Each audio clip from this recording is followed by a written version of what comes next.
ఇవాళ డ్రగ్స్ కూడా ఒక మహమ్మారిగా మారింది. డ్రగ్స్ వ్యసనాల నుంచి బయటికి తేవాలి.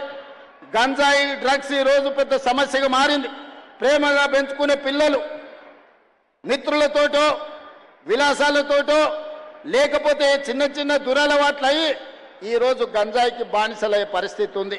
అందుకే ఈనాడు 19 తారీఖు నాడు ఎల్బీ స్టేడియంలో గవర్నర్ గారి చేత కొన్ని వేలాది మంది విద్యార్థులతో ఈ డ్రగ్స్కు వ్యతిరేకంగా ప్రమాణ స్వీకారం చేయించి వాళ్ళను ఒక రోల్ మోడల్గా తీర్చిదిద్దదలుచుకున్నాం.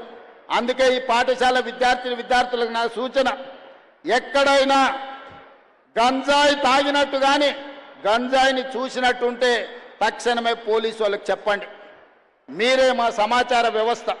ఈ సమాజాన్ని బాగు చేసుకునే బాధ్యత మా విద్యార్థుల మీదనే ఉంది. ఎక్కడ డ్రగ్స్ ఉన్నా, ఎక్కడ గంజాయి ఉన్నా, ఎక్కడ గంజాయి బానిసలు ఉన్నా పోలీసులకు తక్షణమే సమాచారం అందించండి.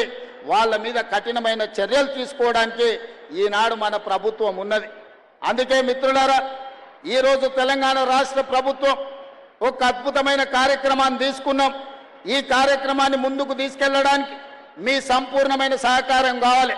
మీరు అండగా నిలబడితే అక్నూర్ మురళి గారు విద్యా కమిషన్తో పాటు రాష్ట్ర ప్రభుత్వం, మా ప్రభుత్వ అధికారులు అద్భుతాలను సృష్టించగలరు. తెలంగాణను దేశానికి రోల్ మోడల్గా తీర్చిదిద్దగలరు. అందుకే మీరు అండగా నిలబడండి.